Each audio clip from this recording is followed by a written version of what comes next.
책 읽고 나누고 얘기하는 시간 소금책방. 우리 신앙의 맛을 그리고 멋을 살려주는 소금책방, 작년에 이어서 시즌 2번째 그리고 새해 2번째 시간입니다. 오늘은 장로회 신학대학 기독교 교육학과 교수이시고 또 우리 교회 협동 목사님이신 고원성 목사님과 함께 책 한 권 소개받고 그 책에 관한 이야기를 나누려고 합니다. 먼저 고 목사님 새해 인사하시죠? 네, 안녕하십니까. 고원석입니다. 새해는 모든 분들이 토끼처럼 네. 한 발짝 크게 도약하시는 그런 해가 되었으면 좋겠습니다. 와, 오늘 소개할 책이 전념이라는 책입니다. 이 책이 나온 지는 한 10년 정도는 된 것 같죠? 번역은 작년에 작년에 된 거고요. 번역된 거고. 예. 그렇군요. 요즘은 잘 안 쓰는 네. 단어인데 이 책은 사용을 했습니다. 먼저 이 책의 저자를 좀 소개해 주시죠. 이 책의 저자는 그렇게 대중적으로 널리 알려져 있는 그런 사람은 아닌 것 같고요. 예. 이제 이분의 홈페이지가 있는데 거기 들어가 보면 이분이 자신을 작가이자 시민운동가이고 또 사업가다 이렇게 소개를 피트 데이비스. 해요. 피트 데이비스를 전념이라고 번역된 이 책을 통해서 많이 알려지게 됐고요.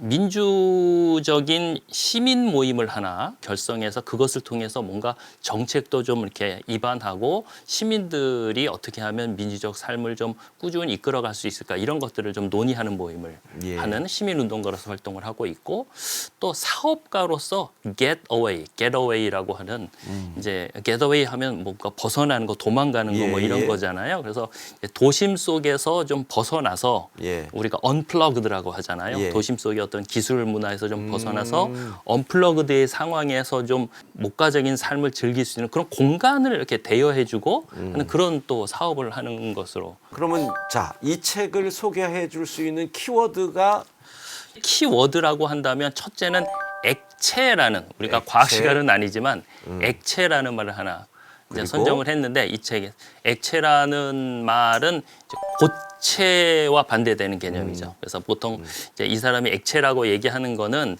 이제 사실 액체라는 말은 이 사람의 본래적 의미가 아니고 이제 폴란드 출신의 철학자인 바우만이라는 사람이 이제 철학적으로 사회학적으로 쓴 개념을 이제 좀 가져온 개념이에요. 그래서 이제 고체가 최근에 요즘 사회에서 액체처럼 모든 것이 다 녹아버렸다라는 거죠. 그래서 뭔가 자신의 정체성도 그렇고 자신의 목표도 그렇고 뭔가 딱 정해져 나가기보다는 그냥 이렇게 부유하는 듯이 그렇죠. 유동하다 떠돌아다니는. 그다음 키워드는 두 번째는 이제 이 사람이 그 액체라는 말을 본인이 이제 그런 액체 사회, 액체 시대에 살아가는 사람들의 모습 태도로 무한 탐색이라는 이제 무한 탐색 모드 이런 표현을 책에서 이 쓰고 시대의 있어요. 문화는 무한 탐색이다. 저도 그 예로 든 것 보면은 무슨 넷플릭스라든가 그런 거 했을 때 뭐 보지 해서 끊임없이 돌리다가 결국은 제대로 볼 것도 못 보고 하는 결정을 하지 못하고 무한 탐색하는 그러한 것이 어떤 이 시대의 대표적인 액체 문화의 예로 설명하는 거죠. 예죠. 무한 탐색만 하다가 결국 선택을 하지 못하고 마는 우리들의 모습. 그것이 곧 액체와 같다. 네네네. 그런 그리고 마지막 세 번째는 이제 바로 이 사람이 택한 전념이라는 키워드죠. 그러니까 이런 액체 문화 사회 속에서 무한히 탐색만 거두고 있는 사람들의 모습에서 벗어나기 위해서 이 사람은 이제 전념이라는 표현을 쓰고 있는 겁니다. 반문화. 그렇죠. 그것이 오늘날 주도하고 있는 이런 무한 탐색 문화에 반대하는 좀 저항할 수 있는 올바른 문화다. 이렇게 그것이 전념이다라고 얘기하는 겁니다. 지금 염광 유튜브 채널로 소금책방 2번째 시간을 보시는 성도 여러분, 3가지 키워드를 댓글로 한번 쳐보십시오. 액체, 무한 탐색, 그리고 전념. 전념. 이것이 3가지 키워드입니다. 댓글 타이핑 시작. 그러다가 이 책을 특별히 선택하신 이유가 있습니까? 가볍게 읽었던 책들 중에 이제 선택을 한 건데 이제 인문학 서적이죠, 사실은. 예. 인문학 서적이지만 뭐 우리 성도님들이 조금만 노력하면 읽을 수 있는 조금은 쉽게 설명된 인문학이고 또 한편으로는 여기서는 전혀 기독교에 대한 얘기가 안 나오지만 제가 그냥 끝나고 해석했을 때는 살짝 뒤집으면 우리들의 신앙에 굉장히 중요한 이야기를 하고 있다라는 생각이 들어서 이 책을 이제 선택을 하게 되었습니다. 예, 그러면 이제 좀 더 구체적으로 얘기를 해보자고요. 이 시대, 아까도 얘기했지만 한 가지 일에 전념하지 못하고, 뭐 예를 들면 예전에는 직장도 한 곳에 들어가면 끝까지 있는 사람을 그렇죠, 뭐 칭찬하고 네네. 훌륭하다 그랬는데 요즘은 그런 사람을 도리어 능력 없다 그렇죠. 그러잖아요. 자주 그러니까 옮겨서. 시대의 모든 흐름이 이렇게 떠돌아다니게 만들고 또 과학의 발전도 그렇게 만드는 상황에서 왜 우리는 전념해야 합니까? 글쎄요. 뭐 이 책 이제 우리 데이비스가 얘기하고 있는 이야기를 보면 그는 사실은 전념해야 한다라기보단 전념할 수가 없다라는 것을 얘기하는 것 같아요. 전념해야 된다는 건 다 알고 있는데 뭔가를 하려고는 하는데 전념하지 못하는 우리의 상황을 이제 얘기를 하고 있고 전념하지 못하는 상황을 이 사람은 세 가지의 두려움 때문에 전념하지 못한다 이렇게 이야기를 예. 합니다. 첫 번째는 그 후회에 대한 두려움을 얘기하고 있어요. 내가 이 일에 전념했는데 결과론적으로는 성공하지 뭔가, 못했을 때 그런 맞냐? 거에 대한 두려움이 예, 있어서 예. 한 곳에 소위 말하는 올인 하는 맞습니다. 것. 그러니까 네네네. 전념이라고 하는 말을 우리가 잘 안 쓰는데 우리 교회적 용어로 우리 성도들이 생각하시면 헌신, 맞습니다. 뭐 이렇게 예, 그래도 얘기를 되죠. 하면 네. 쉬울 것 같아요. 헌신했는데 그 결과가 도리어 안 좋으면 야 이거 잘못 선택한 거 아니야. 그렇죠. 예, 그래서 예. 후회할까봐. 또 후회할까봐. 또 하나는 그러니까 사람들과의 관계에 대한 두려움이라는 거예요. 그건 좀 설명해 주세요. 그러니까 예를 들면 우리가 누군가와 친구를 맺게 되었을 때 사람들은 그 누군가와의 관계를 가지고 평을 가른다거나 판단을 한다거나 그런 일이 생길 수 있다는 거죠. 그래서 내가 누군가와 함께 공동체를 이렇게 같이 한다든지 누구와 깊은 관련을 갖게 됐을 때 그 관계로 인해서 내가 평가를 받거나 원래 내가 의도하지 않았던 것처럼 판단을 받거나 이런 일이 생기게 된다는 거예요. 어떤 한 공동체에 내가 뛰어들었을 때 그 유대로 인해서 도리어 내가 손해를 볼 수도 있고 어쩌면 다른 관계도 끊어질 수 있고 그렇죠. 이러한 것들이 있기 때문에 사람들이 전념을 꺼린다. 특히 이제 시민운동 같은 걸 얘기하다 보면 우리가 어떤 정책이나 이런 거에 따라서 정치적인 당과 관련될 수도 있고 그렇죠. 그런 데서 어떤 정책을 지지했을 때 그 정책에 대한 부분만을 사실은 내가는 어떤 부분에 한 건데 그게 아니라 이 사람들과의 전체 관계로 소속돼 있다라고 평가를 받는다거나 뭐 그런 서로의 관계 속에서 어떤 배척을 당한다거나 어떤 당파로 맞아요. 인해서 불이익을 받는다거나 그런 일이 사실은 우리 삶에 꽤 많이 나타난다는 많죠. 거예요. 그리고 세 번째 세 번째는 고립에 대한 두려움이에요. 유대에 대한 두려움이 있는데 또 왜 이게 고립이에요? 고립은 아마 개인적인 차원에서 얘기하는 것 같은데 사회적인 어떤 분위기에 편승하지 않고 이게 내가 해야 될 길이야라고 했을 때 어떤 사회적인 분위기와 떨어짐으로 인해서 내가 고립되는 건 아닐까? 사회적인 흐름을 민감하게 바라보면서 뭔가 이렇게 잘 적응해야 되는데 이게 나의 길이야라고 딱 그거에 전념했을 때 어떤 사회적인 분위기와는 동떨어진 나만 고립되는 분위기 그런 것을 두려워하는 모습이 있다는 거죠. 그러면 한 걸음 더 나아가서 특별히 우리 그리스도인들에게 있어서 이 전념이라는 것 그냥 이 시대의 흐름과 상관없이 그리스도인들에게 있어서 이 전념이 왜 필요한 거예요?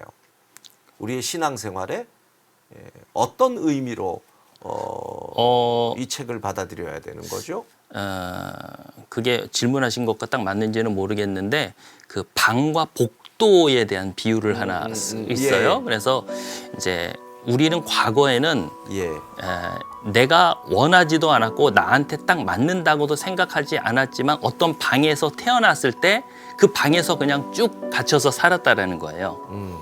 이제 그게 나의 정체성이나 이런 것과 맞지 않더라도 그 방에서 살았는데 예. 요즘의 시대에서는 이제 정말 나를 진정으로 찾기 위해서는 그 방에서 이제 뛰쳐나와야 된다라는 거죠. 그래서 방에서 뛰쳐나와 보니 복도에 수많은 방들이 있는 거예요. 예. 그러니까 이 방을 둘러보고 저 방을 둘러보니까 이 방은 너무 이쁜 방도 있고 예. 너무 큰 방도 있고 예. 그래서 기웃거리면서 야 좋다 좋다 하는데 나한테 맞는 방을 찾지는 못하고 계속해서 복도에 머물러 있는 상태. 지금 그 상태를 이 사람은 오늘의 우리의 현실이라고 보는 거예요. 예. 보통 우리가 자유를 얘기할 때 예. 뭐뭐로부터의 자유가 있고 뭐뭐에로의 자유라는 두 가지, 에릭 프롬이라는 이제 학자가 쓴 개념인데, 그러니까 요즘 시대의 과거의 어떤 전통적인 모습이 변하면서 거기서부터 벗어남으로 인해서 진정한 나의 모습을 찾을 수 있을 것 같긴 한데, 그래서 뭔가로부터 벗어나긴 했는데 그렇죠. 이제는 그것만으로는 끝나서는 안 된다라는 걸 얘기하는 예. 것이고요. 그래서 이제는 내가 기독교적인 말로 하면 사명 이런 것으로 갈 수 있는 모모에로의 자유가 우리에겐 한 걸음 더 필요하다라는 것을 이 저자는 이야기를 하고 있는 것 같습니다. 자, 그러면 우리 기독교인들이 전념을 통해서 어떻게 세상을 바꿔야 한다. 그러니까 이 시대 대한민국이라고 하는 현실 속에서 우리 그리스도인들이 어떤 일에 전념을 하면 좋을 것 같아요. 저는 사회가 잃어가지만 그나마 교회에서 가장 강력하게 가지고 있는 게 저는 공동체 예. 의식이라는 생각이 들거든요. 예. 어떤 가정이라고 하는 모습이 좀 더 확장된 굉장히 서로의 가족 관계와 같은 공동체 의식, 그런 것들에 대한 의식이 굉장히 우리는 강력한데 생각보다 그러니까 이제 저자가 이야기하는 거 있는 부분도 그 공동체성, 우리가 결국 전념하는 걸 혼자는 할 수 없다. 예. 그래서 공동체가 함께 그것을 전념해야 되는데 재미있게 표현을 합니다.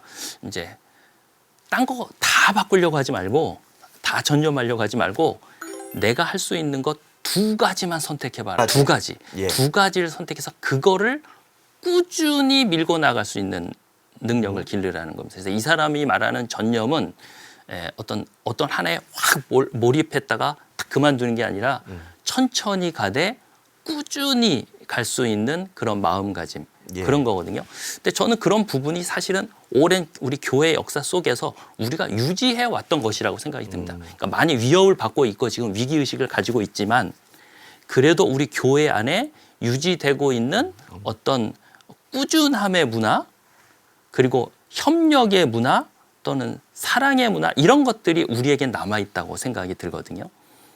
예. 근데 한 걸음 더 나아가서 교회가 초기 교회는 그러한 전념을 통해서 세상을 사실은 바꿔갔잖아요. 그렇죠. 근데 요즘은 이상하게 성도들이 교회 안에만 전념을 하는 것 네네네. 같아요. 그러면 이 교회 안에만 전념하는 이것이 세상과 연결될 수 있으려면 뭐가 어떻게 해야 될까요? 저는 이제 그 부분이 사실은 이 책을 선택한 이유이기도 한데, 저는 아까도 서두에 말씀드렸지만 이 책을 조금 살짝 뒤바꿔 보면 우리 기독교의 어떤 핵심과 어떤 중요한 신앙의 내용들을 담고 있다라는 생각을 하게 되었거든요. 일단 제일 중요한 것은 지금 말씀하신 대로 우리 교회 안에서 이루어지고 있는 말과 언어들이 세상 바깥에 있는 사람들과 소통될 수 있는 언어로 조금은 전환될 필요가 있겠다 하는 생각을 좀 해보게 됩니다. 세상을 바꾸고 변화시키는 그 전념으로 되기 위해서 첫 번째로는 교회의 언어와 세상의 언어가 조금 소통할 소통될 수 수 있어야 있도록 한다. 되는데 지금은 교회의 언어가 세상의 언어와 너무 많이 다릅니다. 예. 예. 그리고 우리가 보통 교회 언어 늘 익숙하게 쓰는 표현이 세상에서는 그렇게 익숙하게 쓰여지는 표현이 아니거든요. 예. 근데 문제는 제가 느끼는 건 우리가 생각하는 기독교의 많은 교리나 이런 것들이 단순히 기독교에만 한정된 어떤 모습이 아니라 전 인류를 향한 거잖아요. 예. 그런 의미에서 저는 기독교 교리를 조금만 다른 시각에서 보면 모든 사람들의 삶의 모습을 아우르고 있다라고 생각을 하고, 그런 측면에서 우리 교회 안에서 사용되는 용어들, 전통적으로 늘 기독교적인 언어로 사용됐던 것들이 이제는 세속적인 어떤 사회 사람들에게도 소통될 수 있는 언어로 조금 번역될 필요가 있겠다. 예, 그러니까 언어를 통한 일단 소통의 과정이 필요하고, 네. 그리고 또 어떻게 성도들이 교회 안에 전념하는 일이 세상을 변화시키는 쪽으로 나아가려면 아마 우리가 가지고 있는 글쎄요, 어떤지 고유한 문화들 있잖아요. 예. 그것들이 얼마나 가치 있는지를 조금 유지하고 꾸준히 간직할 수 있는 행위들이 우리가 좀 지켜나갈 수 있으면 좋겠다라는 생각이 드는데, 무슨 말이냐면 이제 우리 사실은 교회가 사실은 세상의 변화에보다는 약간은 좀 전통적인 모습으로 있잖아요. 그게 부정적일 수도 있지만 한편으로는 또 긍정적 역할도 할 수 있다라고. 어떤 의미에서 이 시대가 확확 바뀌고 있는데 도리어 그런 면에서 반문화적으로 교회의 전통을 굳게 지키는 것이 세상을 도리어 변화시킬 수 있는 좋은 방법이 될 수 있다. 그럴 수 있다는 거죠. 그래서 이 사람도 사실은 얘기하는 게 예를 들면 그런 거예요. 이 전념을 우리가 사회적 영역에서 어떻게 바꿀 수 있을까를 뒤에서 얘기하는 가운데 이제 사회적으로 도덕이나 가치, 우리 규칙 이런 게 있잖아요. 이게 사실은 이 액체 문화 속에서 다 용해돼서 도덕이나 가치나 이런 게 다 없어져 버렸다는 거예요. 그래서 액체화됐고 일종의 중립화돼 버렸다는 거예요. 그래서 우리가 보통 지난 한 10여 년 동안 제일 많이 사회적으로 썼던 표현이 관용이라는 표현이거든요. 모든 사람들을 다 인정해 주자라는 건데, 그러니까 그 말은 진짜 가치가 사라지는 거죠. 근데 이 사람은 관용을 넘어서 이제는 관용이 아니라 용서의 문화를 전달해야 된다라고 얘기를 합니다. 관용이 아니라 용서라고 합니다. 오히려 우리가 용서라고 하는 건 우리가 가지고 있는 굉장히 고유한 기독교의 가치인데 어떤 모든 것을 그냥 다 인정하는 것은 결국은 아무것도 아닌 것처럼 돼버린다는 거예요. 관용은 이제 모든 걸 품자라는 건데, 그렇죠. 이 책의 저자는 지켜야 할 선은 있는 거다. 그렇죠. 규칙은 있는 거다. 아닌 건 아닌 거다. 그렇죠. 잘못된 건 잘못된 거다. 그러나 그 잘못된 그것까지도 그것을 정죄하기보다는 용서의 그 문화를 기준 속에서 그러면서 더불어 함께 가고 세상을 변화시켜 나아갈 수 있도록 그게 해야 그 용서의 된다. 문화를 전달하는 것이 사회를 제대로 우리의 문화로 포괄할 수 있는 어떤 좋은 그런 말 게 아니라 나왔습니다. 성도 여러분. 자, 댓글에 관용이 아니라 용서다. 열심히 써보세요. 외우세요. 그리고 또 이제 경제적인 영역을 이 사람이 얘기를 하는데 돈 문제입니다. 우리가 사실은 자본주의 사회에서 돈이라고 하는 가치를 무시할 수는 없지만 이 사람이 얘기하는 건 돈이라고 하는 것이 모든 가치를 다 최상위에 올랐을 때 그 모든 돈 이외의 가치, 이런 이념들 이런 것들이 다 그냥 녹아버렸다라는 거예요. 액체로 돼버렸다라는 거예요. 그래서 아무 의미가 없어진 거고, 그래서 제일 좋은 게 뭐냐? 비싼 거. 결국 돈의 가치가 결정을 하는 거죠. 좋은 거는 비싼 거. 우리가 좋은 집을 산다? 그건 당연히 비싼 집이라고 생각을 하게 되고, 이런 것처럼 돈으로 모든 것을 가치를 이제 환산하는 기준이 돼버렸는데, 이 사람이 재미있는 표현을 씁니다. 이런 소위 말하는 시장 문화가 점유하고 있는 사회에서 이거를 좀 벗어날 수 있게 하기 위해서 이 사람은 시장 문화를 선물 문화로 바꾸자고 이야기를 합니다. 이걸 보면서 재밌었던 건 시장 문화도 선물 문화도 어차피 교환하는 가치입니다. 뭘 주고받는 거예요. 주고받는 거예요. 근데 이제 시장 문화에서는 그냥 단편적인 거, 그리고 내가 그것을 통해서 뭔가를 이득을 남기려고 하는 것이라면, 선물 문화라고 하는 건 조금 더 복잡하다라는 거예요. 예. 그리고 그것은 선물 문화는 돈으로서의 가치로 평가될 수 없는 거죠. 예를 들면 예. 내가 누구에게 편지를 한 통 썼다든지 아니면 누구가 힘들 때 내 시간을 투자해서 도와줬다든지 이런 것들은 어떤 단순히 시간으로 이제 돈으로 계산될 수 없는 거고, 물론 선물보다도 항상 뭔가가 가면 그 사람도 다시 줘야 된다라는 생각을 하게 된다라는 거예요. 단순히 돈 아래 모든 것은 일반화되잖아요. 그게 책이건 사람이건 마음이건 돈으로 환산이 되는데, 그게 아닌 선물은 그 보낸 것에 대한 독특성이 유지된다라는 겁니다. 예. 내가 어떤 마음을 줬다라고 하면 그 마음이라고 하는 독특함이 유지되고, 그 독특함이 돈으로 환산할 수 없는 어떤 것으로 남고. 그러니까 우리가 시장의 문화가 아닌 선물의 예. 문화로 이 세상을 바꾸도록 헌신하라. 그렇죠. 그 얘기인 거잖아요. 그런 거죠. 예, 예. 교수님, 이 책을 읽어보니까 긴 시간 동안 전념함으로 세상을 변화시킨 많은 얘기가 있잖아요. 그 얘기 가운데서 우리 이 소금책방 독자들과 함께 나눌 만한 재미있는 또는 감동적인 도전이 될 만한 뭐 그런 얘기 있으면 하나 소개해 주시죠. 없는데. 없어요? 나는 맨 마지막에 나온 그 얘기 좋던데. 황 목사님이 좀 해주시죠. 쓰레기 집을 샀는데 예, 예. 그 앞에 있는 땅에 이 쓰레기가 있어서 그 쓰레기터를 이 꽃밭으로 만들었던 그분의 이야기. 저는 그거 아주 상당히 아주 한번 좀 얘기해 주시죠. 감동 있게 봤는데 네. 1980년 물리치료사이자 두 아이의 싱글맘인 카렌 워싱턴은 할렘에서 브롱쿠스로 이사를 했다. 매번 세입자로 살았었기에 자신의 새 벽돌집을 볼 때마다 아메리칸 드림을 이룬 것처럼 느꼈는데, 딱 하나의 문제가 새 집 건너편에 쓰레기로 가득 찬 공터가 있었다는 얘기죠. 시에서는 거기에 새 집이 들어설 거라고 했는데 몇 달이 지나도 몇 년이 가도 공사도 안 하고 쓰레기만 쌓이다라는 겁니다. 어느 날 이걸 어떻게 할까? 부엌 창문으로 이렇게 봤는데 평소와 다른 어떤 걸 봤는데 이웃 중 한 사람인 조스 루고가 삽을 들고 공터에 서 있는 걸 봤다는 거예요. 이분이 자기 눈에는 그게 크리스마스 트리처럼 밝게 보였다는 거예요. 그래서 같이 가서 이 쓰레기 쌓인 곳을 함께 공동 정원을 만들어 보자.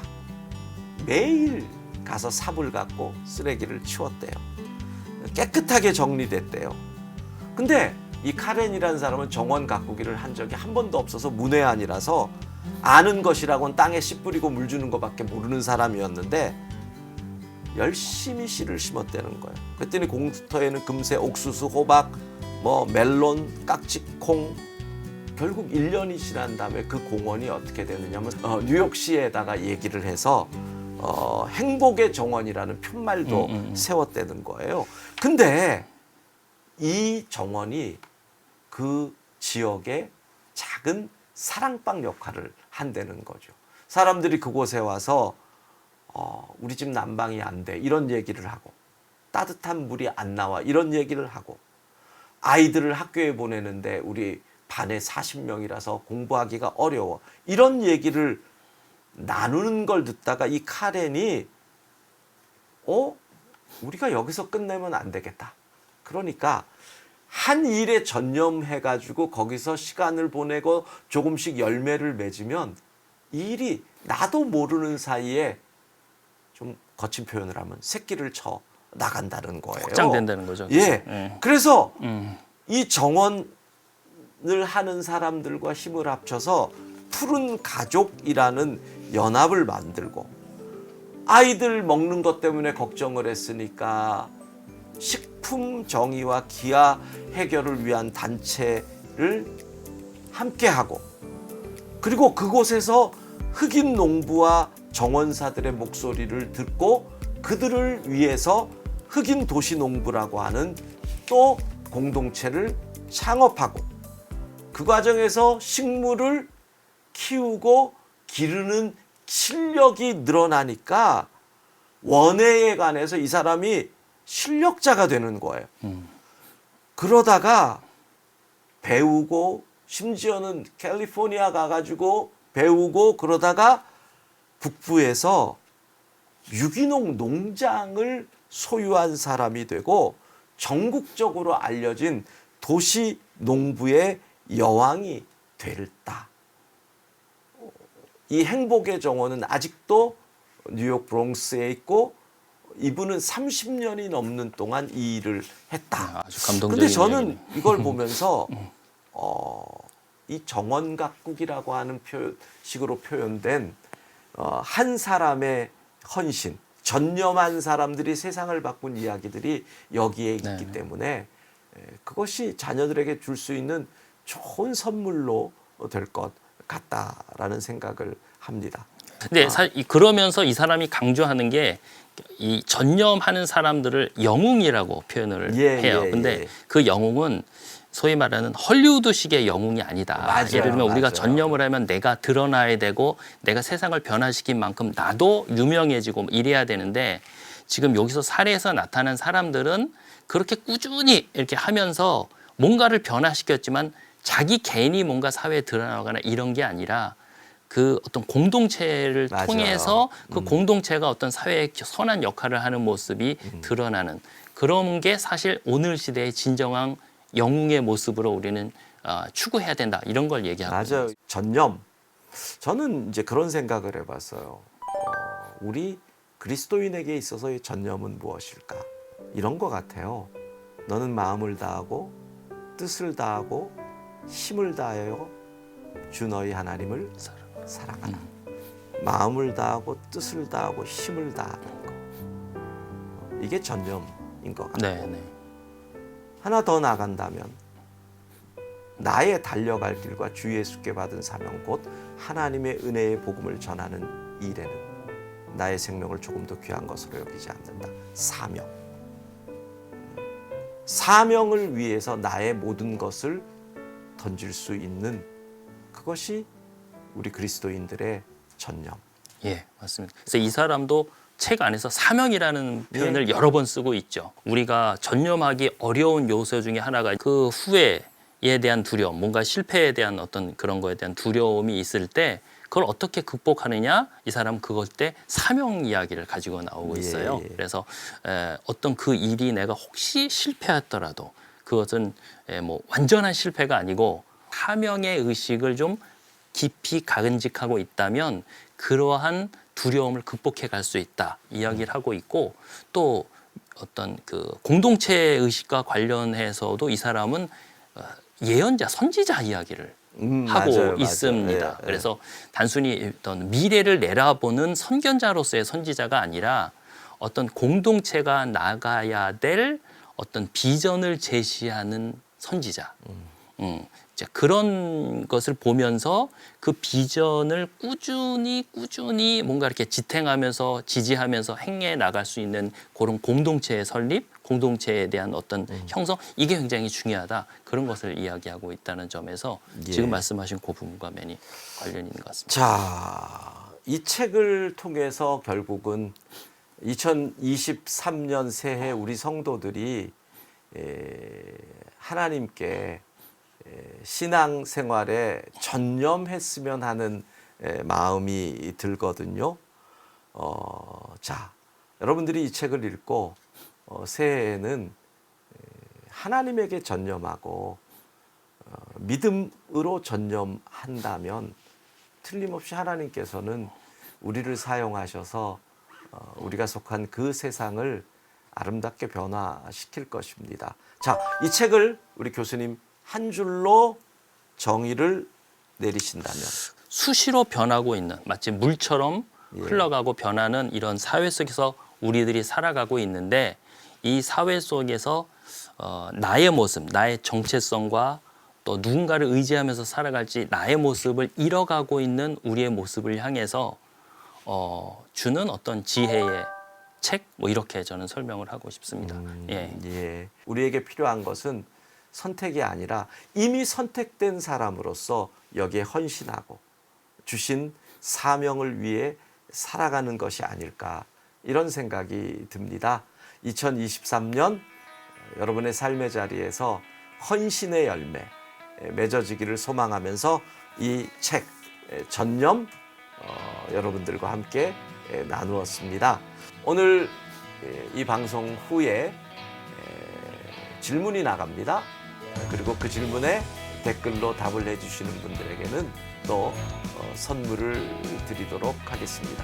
다음 주에도 소금 책방은 계속됩니다. 우리 인사하겠습니다. 새해는 헌신하십시오.